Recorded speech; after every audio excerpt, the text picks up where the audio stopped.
Some of the weirdest looking goddamn turkeys I've ever seen. So that's what they are. No idea how they came from Africa to Australia, but cool.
So Traveller is the beer brand of that dude in Vikings.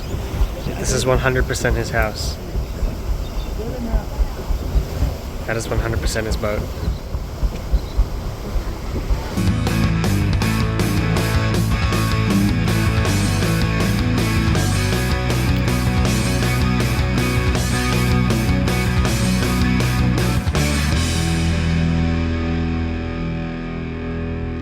So we just got to this campsite, and I think it's like probably the first time we have a campsite all to ourselves, at least in the surrounding area. There's a car like all the way down back at the very far end, but yeah, it's pretty much the first time we have a campsite and it's just us. Another win for Victoria's free campsites. We stopped at Echuca today. It was a really nice little town.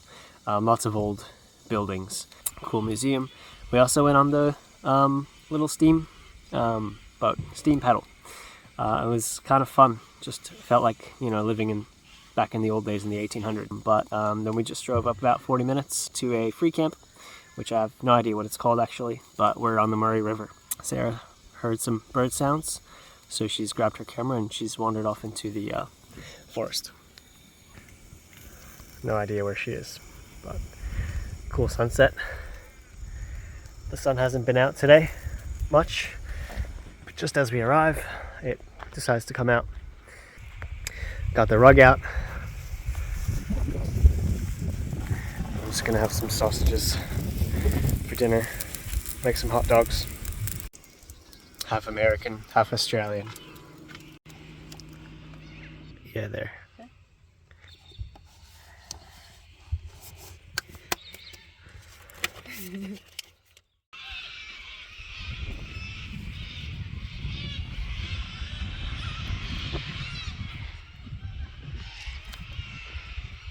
We left that epic campground on the Mohr River this morning, and we drove all the way up to Lake Tyrrell, or Lake Tyrrell, however you pronounce it.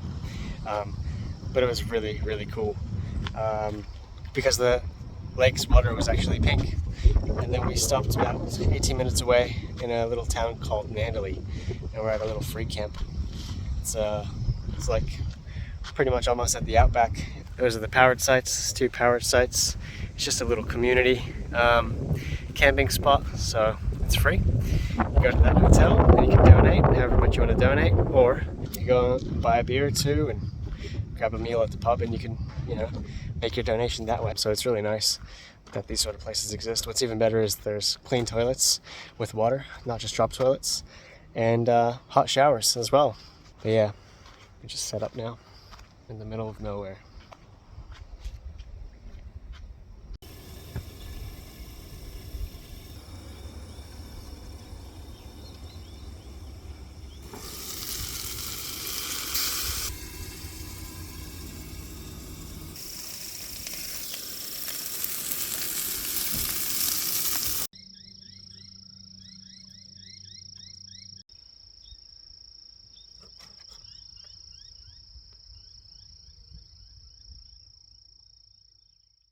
So, our kick-ass battery monitor has failed. it just shows 100% all the time. So yeah, it's all wired correctly and stuff. I've read some reviews and there's tons and tons of people who had that problem with Kick-Ass. So I submitted a claim and they refunded me, which is nice. But anyway, we looked it up and we got this. Just 300 amps, because we actually don't need 500 since we only have a 2000 watt inverter. But anyway, I'm about to install this and you can just monitor the battery through a Bluetooth app rather than having a screen, which is not that necessary. It's a little bit easier on your phone anyway. You can see it when you're driving. You don't have to pull over and look at the battery level or whatever.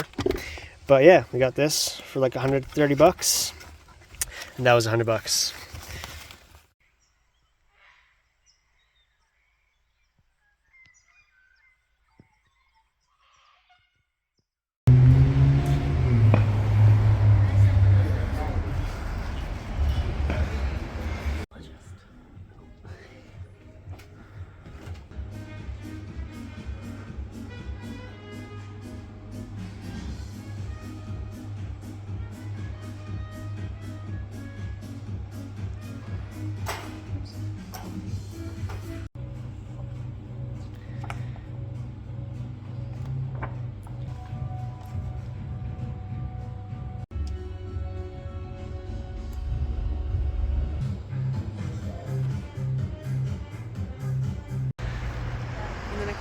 Right here.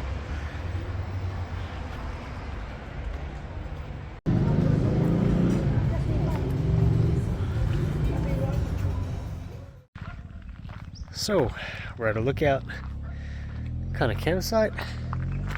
Just parked here. There's no driving. I mean, they're all driving spots. But yeah, it's called the Bunjil or the Bunjil Lookout, which is a star, apparently. It's pretty cool. Guess it'll be a nice sunset. But yeah.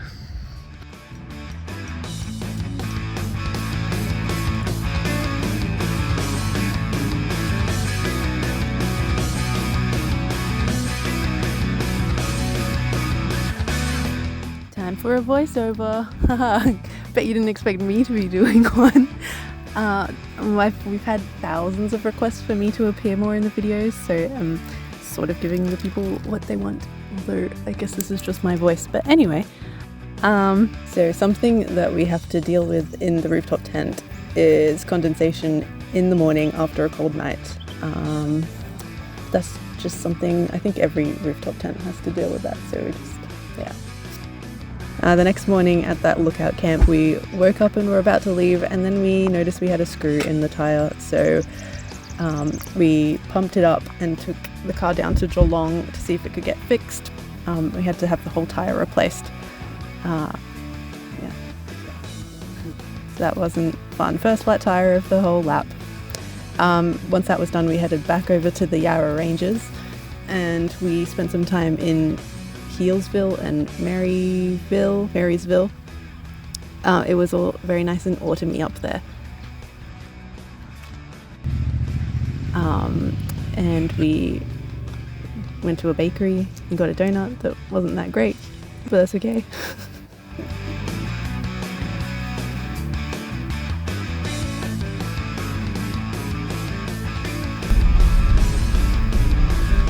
The next morning we had to take the car back to Fulcrum Suspension to get the suspension checked after a certain number of kilometres. So we drove down Black Spruce Drive, which is a famous tourist drive in the Yarra Ranges, and we were lucky enough to see it all misty and beautiful. And then once the check was all good, we headed back over to the west and we began the Great Ocean Road. And this was us at Split Point Lighthouse, which my fellow Aussie kids will recognise from Round the Twist. So that was pretty cool to see inside that and see the view from up the top.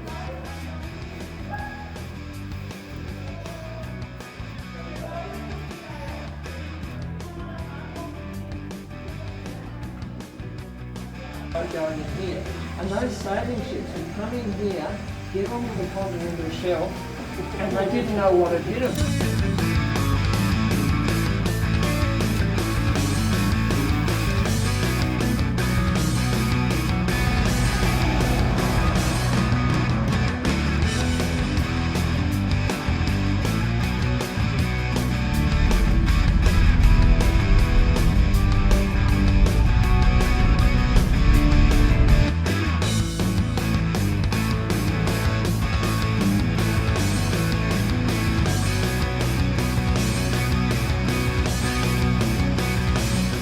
And that night we managed to book into Jameson Creek Campground, which is a very popular campground along the Great Ocean Road and kind of expensive, but for good reason, because you get views like this just a few meters away from your tent.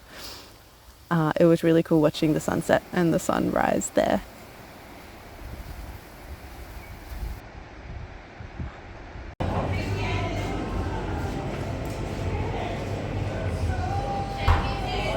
After that we headed up to the Great Otway National Park and camped at Beecham Falls and did the hike to Beecham Falls from the campground, which was really beautiful and mossy.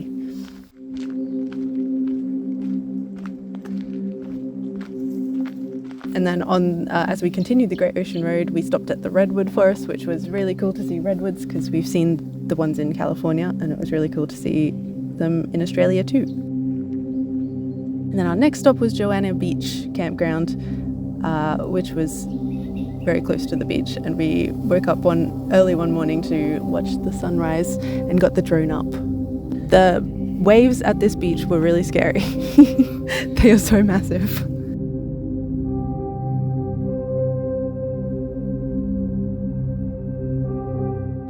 And then finally it was time to go see the 12 Apostles and all the lookouts, all the popular lookouts along the Great Ocean Road.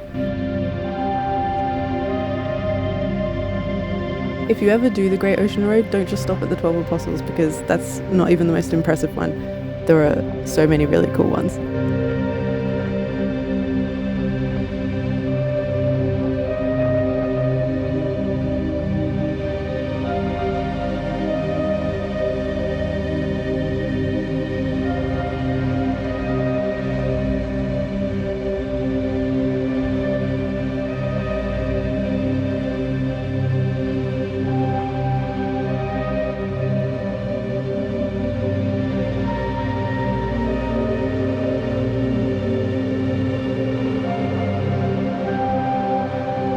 And so one of the days we did a four-wheel drive track down to try and find a campsite. I don't think it's an official campsite, and we also couldn't find the exact spot, so we just took this drone video and went for a little walk. It was pretty cool.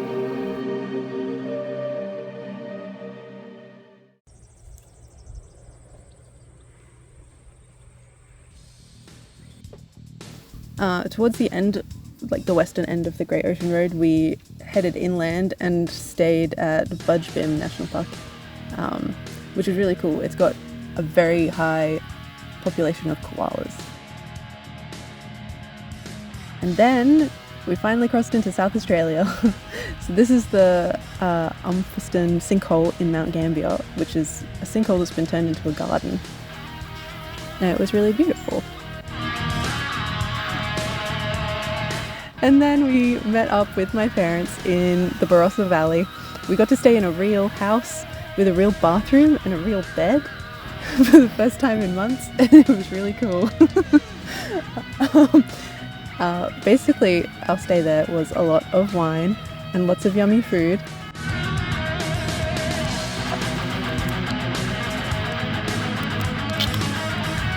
We walked around the grounds of Chateau Tanunda. My hair looks really nice there. And then it's very beautiful grounds. We didn't actually do a tour, but you can go in and look at some of the stuff that they have, which was pretty cool. The story of the vineyards and the owners and stuff was pretty interesting.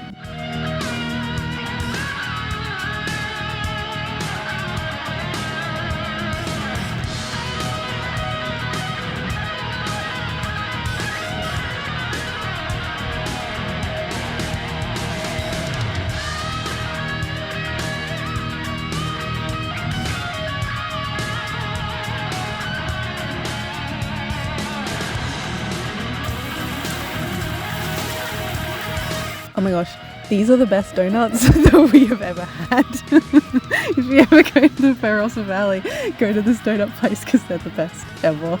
And we like donuts a lot, so we know. Oh, we got to go to Maggie Bear's farm shop, which was really exciting for me and my mum. It's like a full farm as well, with lots of animals around. It was really nice and wholesome.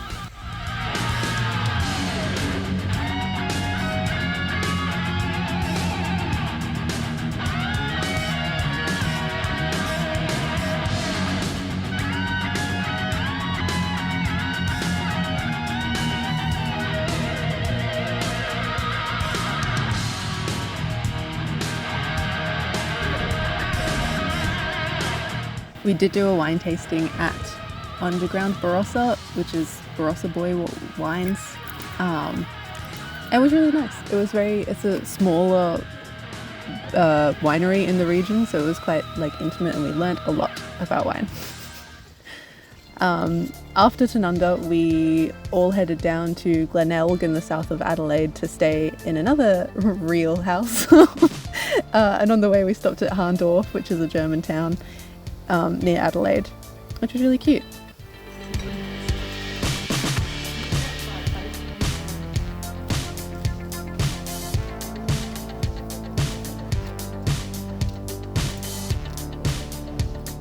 We unintentionally timed our stay in Glenelg to align with the seafood festival, which was pretty cool. So we went there one night and ate some yummy food, and then ran away from a massive storm that was coming. And we also went into the city of Adelaide one day.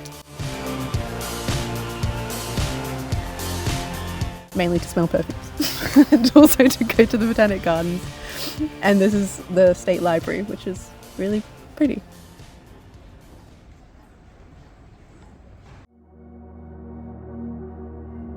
One day we went down to Rapid Bay, which was really, really pretty. We managed to spot a pod of dolphins and got the drone up, and it's just really pretty. We wish we stayed there, but when we come back around on our lap, we might go back there and actually camp on the beach, because you can camp right there and it looks really nice.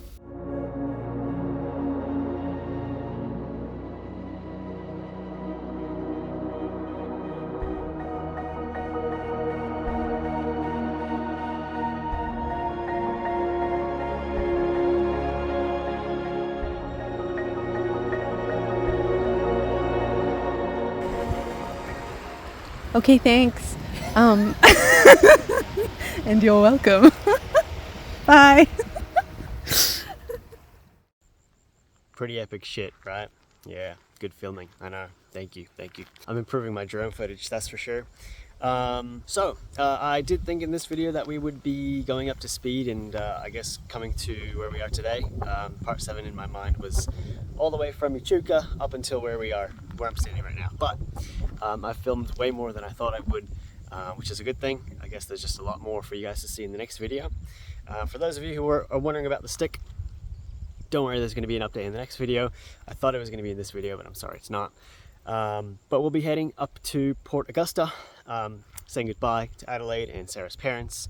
Thanks again for the amazing time that we spent. It was really, really nice. And then we go to the Flinders Ranges, where we see tons of cool stuff, camp at really epic spots, and then head back to Port Augusta, this time shoot to Cobra Pedy, the middle of nowhere, going in the middle of Australia. And then of course we go to Uluru and we head to the Big Rock, do some epic hikes, Kings Canyon, stuff like that. So some really cool stuff in the next video. I feel like it's just a completely new chapter of our lap, a completely new chapter unlocked of Australia. So I didn't want to keep it in this video. Plus I didn't want this video to be 35 minutes long. But yeah, I guess I'll do a metal outro this time because Jack specifically asked for one.